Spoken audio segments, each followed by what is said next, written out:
Bonjour à tous et bienvenue dans ce nouvel épisode d'Art et Culture, le podcast des amateurs d'art avec Célia Morand. Noël approchant, il me semblait intéressant de faire un épisode sur le sujet et de vous parler des origines de cette fête incontournable. Quelques lectures d'articles scientifiques m'ont également donné envie de faire un petit détour auprès de quelques tableaux qui illustrent la nativité et son évolution à travers les siècles. Puis, pour être certain d'être au point, nous redécouvrirons ensemble les origines de nos nombreuses traditions actuelles, en passant du calendrier de l'Avent à la bûche de Noël. Je tiens à vous préciser que vous pouvez retrouver les photos des œuvres mentionnées dans cet épisode sur Instagram, sur Art et Culture Podcast tout attaché, ou sur le blog La Balançoire de Fragonard. Bonne écoute! Dirigeons-nous dans un premier temps dans le Latium italien, avant la fondation de Rome, où le dieu Saturne s'est réfugié après avoir été détrôné. Il s'installe alors en Italie et devient un roi civilisateur, inventeur de lois et de l'agriculture. Il s'ensuit un âge d'or pour tout le Latium. En souvenir de ces temps heureux et prospères, les Romains célèbrent les Saturnales peu de temps avant le solstice d'hiver, aux environs du 16 décembre chaque année, et ce, bien avant la fondation de Rome. Le nombre de jours de fête évolue au cours des règnes des empereurs romains, d'un seul jour au départ, et allant jusqu'à 4 jours de célébration sous Caligula au 1er siècle. Que se passe-t-il lors de ces festivités ? Le point le plus important est probablement l'inversion des rôles entre maître et esclave. On avait alors une égalité entre tous. Les esclaves pouvaient parler en toute liberté sans craindre un quelconque retour de la part de leur maître. Lors des Saturnales, les Romains décoraient aussi leurs maisons avec des branches de buis, de laurier ou encore d'olivier et on allumait bougies et lanternes afin de chasser les mauvais esprits potentiels. Chez les Celtes, le solstice d'hiver était synonyme de renaissance du soleil après la baisse de la durée d'ensoleillement quotidien. Cette célébration pouvait être particulièrement importante chez certains rois celtes, comme en témoigne le tombeau de Newgrange, en Irlande, où l'entrée et la chambre funéraire ne sont illuminées par le soleil levant que lors du solstice d'hiver. On associait cette fête à un arbre, l'épicéa, que l'on décorait pour cette occasion de fruits, de fleurs ou d'épis de blé. Les Romains reprennent cette fête au IIIe siècle sous l'empereur Aurélien afin de trouver un culte commun pour l'ensemble des peuples de son immense empire. La date fixée pour le Sol Invictus, nom de la fête sous Aurélien, est alors le 25 décembre, date à laquelle tombait le solstice d'hiver. On parle alors de Dies Natalis Solis, ou jour de naissance du soleil, qui se réduit dans le temps pour donner juste Natalis, qui se transforme enfin en Noël pour les chrétiens en français. Nous pouvons à présent parler de la nativité chrétienne. Quand on parle de Noël de nos jours, on parle de la naissance de Jésus de Nazareth. La date du 25 décembre n'est pas immédiatement instaurée par l'Église. Il faut attendre le IVe siècle pour célébrer la nativité aux alentours du solstice d'hiver, quand le christianisme n'était plus une religion interdite. On voit alors se développer l'iconographie de la nativité sous la forme de mosaïques ou d'illustrations sur les sarcophages. Mais savez-vous que la plus ancienne représentation de la nativité date du IIe siècle après Jésus-Christ ? Elle se trouve dans une des plus vastes et anciennes catacombes de Rome, la catacombe de Priscille. Cette nativité est très simple, nous y devinons une femme qui allaite son enfant. Mais comment savoir que nous avons ici affaire à une représentation de la nativité ? Grâce à l'étoile qui se trouve au-dessus de la mère et de son enfant, mais aussi grâce à l'homme qui les pointe du doigt, indiquant l'importance des personnages. S'ensuivent de nombreuses représentations dans la nativité sous forme d'icônes, de fresques ou encore de tableaux. J'aimerais vous parler de quelques représentations de la nativité dans la peinture, en commençant par la nativité de Giotto, réalisée vers 1304-1306 dans la chapelle Scrovegni à Padoue en Italie. Cette fresque est originale dans l'histoire des nativités pour de nombreuses raisons. Dans un premier temps, nous avons un semblant de perspective, qui est la grande innovation de la première Renaissance italienne, alors que nous sommes encore au Moyen-Âge. Le toit de l'abri, où se réfugient Marie et l'enfant, suit une ligne de fuite derrière les montagnes de l'arrière-plan. L'artiste a aussi voulu faire des trompe-l'œil en représentant les deux bergers et l'âne de dos, donnant alors au spectateur l'impression d'appartenir à la scène. Les dimensions importantes de la peinture appuient également cet effet, puisque la fresque mesure 2 mètres sur 1,85. Marie et son enfant sont très modernes dans leur réalisation. Les deux se regardent dans les yeux, intensifiant l'intimité et le lien de parenté entre les deux. Et leurs traits font penser à des visages peints par des peintres romantiques du XIXe siècle. On observe aussi, sur le coin de la fresque, la présence d'une sage-femme qui a aidé au bon déroulement de la naissance. Joseph, quant à lui, est assis au premier plan de la fresque, au pied de la mangeoire, le laissant au second plan de la scène. Il semble songeur et certains historiens pensent que c'est parce qu'il pressent la future passion du Christ. 2 siècles plus tard, entre 1500 et 1501, Sandro Botticelli, peintre florentin de la Renaissance, réalise la Nativité mystique. Cette œuvre est un changement radical dans la représentation de la naissance de Jésus de Nazareth, car elle représente le jugement dernier autour de la Nativité. Au centre, nous retrouvons l'étable, avec Joseph qui semble encore une fois penseur, Marie et l'enfant qui se regardent, ainsi que l'âne et le bœuf. À l'extérieur de l'étable se trouvent 5 bergers agenouillés qui regardent la scène, et auprès d'eux se trouvent 2 anges qui semblent leur parler, leur montrer quelque chose ou bien les guider. Ensuite, dans la partie supérieure de cette nativité mystique, se trouve une ronde d'anges portant des rameaux d'olivier, symbole du paradis. Dans la partie basse de la toile, nous avons des anges portant des branches d'olivier, enlaçant 3 personnages. Autour d'eux, des diablotins s'enfuient, se transperçant de leurs fourches suite à leur échec de perversion auprès des hommes. Le sujet de la toile a probablement été inspiré au peintre par les grandes tensions politiques et religieuses à Florence au début du XVIe siècle.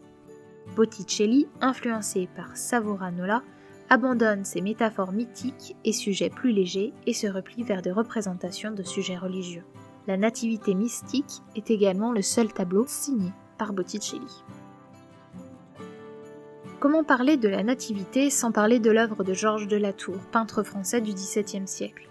La scène, très sombre et intimiste, est seulement éclairée par une bougie cachée par la main de Joseph. Jésus dort dans la mangeoire au centre de la toile. Marie prie à gauche de l'œuvre, puis entre elle et Joseph se trouvent 3 bergers. La particularité de ces bergers ? Ils sont habillés comme des paysans lorrains, petit clin d'œil de l'artiste à ses origines puisqu'il est né en Moselle actuelle. Dans cette représentation, la scène se déroule de nuit, changement que l'on observe dans la peinture de la Nativité au XVIIe siècle. Les peintres Rembrandt ou Poussin ont également réalisé des nativités la nuit. On observe aussi une absence d'anges ou encore d'auréoles autour des têtes de Jésus, Marie ou Joseph. Cette scène de nativité est donc plus austère, mais aussi plus réaliste. Ensuite, les historiens de l'art ont observé une chute du nombre de réalisations de nativités dans l'art en général. Au XIXe siècle, grande période des salons officiels où les artistes pouvaient présenter leurs meilleures œuvres annuelles, seulement 16 nativités sont exposées en 60 ans. Aucun grand peintre néoclassique ou romantique n'a peint cette scène de la Bible, préférant d'autres sujets comme la fuite en Égypte, qui elle fut représentée 76 fois au salon. La dernière nativité que j'aborderai dans cet épisode est l'œuvre de Gauguin, Bébé ou Naissance du Christ à la Tahitienne, peinte en 1896. Cette nativité se déroule comme le titre l'indique, à Tahiti. Au premier plan, Marie est représentée sous les traits d'une Tahitienne portant dans ses bras son enfant. Au second plan, on observe un personnage ailé, un ange très probablement, mais cela peut aussi être la sage-femme qui a aidé Marie à accoucher. Et en arrière-plan, on devine les traits d'une grange, avec des animaux allongés. Une représentation en totale opposition aux illustrations que nous avons normalement de cette scène. Vous l'aurez compris, le thème de la nativité est un sujet très vaste en histoire de l'art, que nous pourrions analyser pendant de longues heures, mais ce n'est pas le but de cet épisode.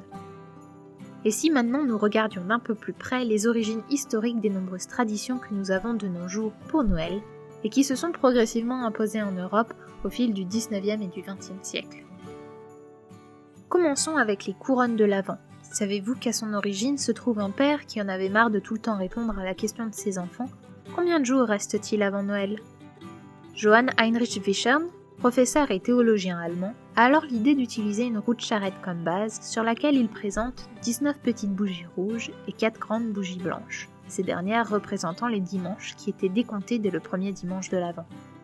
Ainsi, ses enfants savaient précisément combien de jours ils devaient encore attendre et Johann n'avait plus à répondre. Les couronnes aujourd'hui ont généralement juste les 4 bougies représentant les dimanches de l'Avent.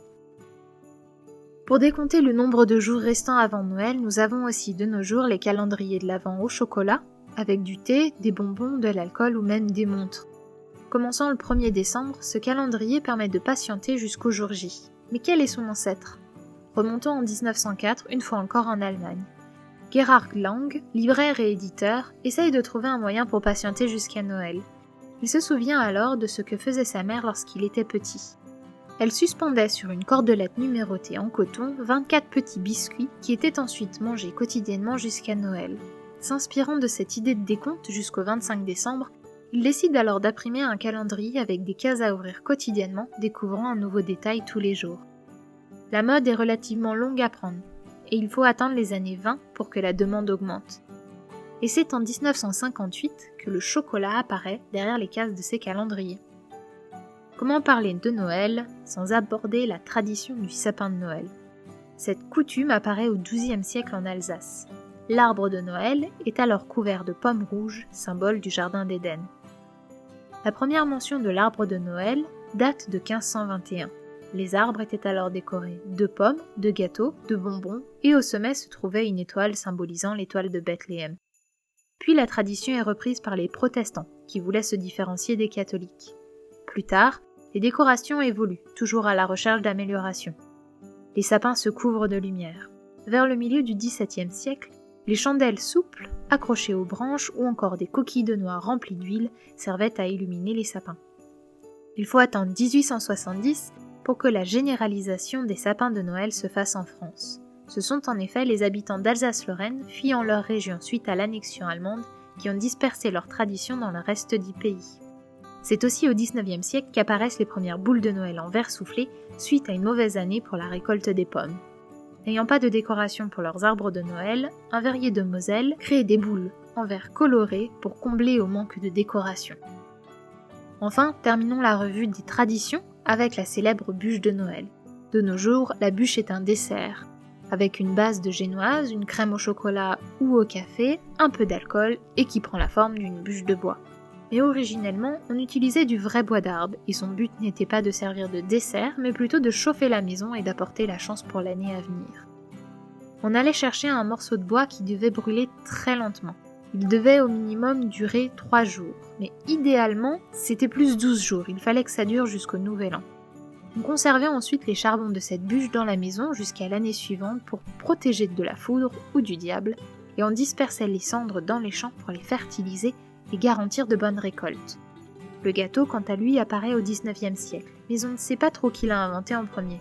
Est-ce Félix Bonnat, le chocolatier lyonnais, ou Pierre Lacam, ancien glacier du prince Charles III de Monaco ? C'est après la Seconde Guerre mondiale que ce dessert trouve sa place dans les traditions de Noël. Si jamais vous étiez déjà au point sur ces traditions et que vous en voulez un peu plus sur cette fête, j'ai regroupé et découvert 5 autres fun facts sur Noël que vous pourrez partager avec vos proches. Premier fun fact. Saviez-vous qu'il existe sur Terre 2 îles de Noël ? Kiritimati dans l'océan Pacifique et Christmas Island dans l'océan Indien. La première, Kiritimati, fut découverte par James Cook le 24 décembre 1777. La seconde, Christmas Island, est découverte par William Minors le 25 décembre 1643. Deuxième fun fact, saviez-vous que Tolkien, l'auteur du Seigneur des Anneaux, a écrit entre 1920 et 1948 des lettres du Père Noël pour ses enfants. Pour rendre les lettres plus réalistes, les expéditeurs de ces lettres étaient le Père Noël ou alors l'ours polaire. Troisième fun fact, le chant de Noël le plus célèbre est Douce Nuit, Sainte Nuit. Il a été composé en 1818 par 2 Autrichiens qui devaient trouver une solution le soir de Noël car leur orgue ne fonctionnait plus, et ils n'avaient alors qu'une guitare pour accompagner les chants de la messe de minuit. Cette chanson était née. À ce jour, la chanson a été traduite dans plus de 300 langues, et on estime qu'il en existe plus de 26 000 versions.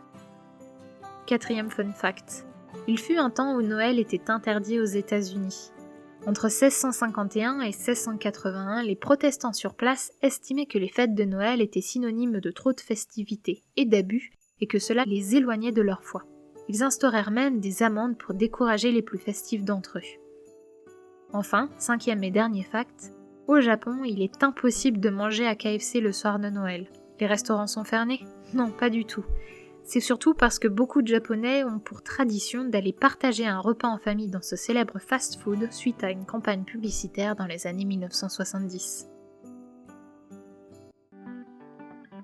J'espère que cet épisode vous aura appris plein de nouvelles choses sur les origines de Noël et ses nombreuses traditions. N'hésitez pas à vous abonner à Ariculture sur votre plateforme d'écoute préférée pour ne rater aucune sortie. et à me suivre sur Instagram sous le pseudo Agriculture Podcast tout attaché ou Facebook sur la balançoire de Fragonard pour les annonces des prochains podcasts. À bientôt pour de nouvelles découvertes.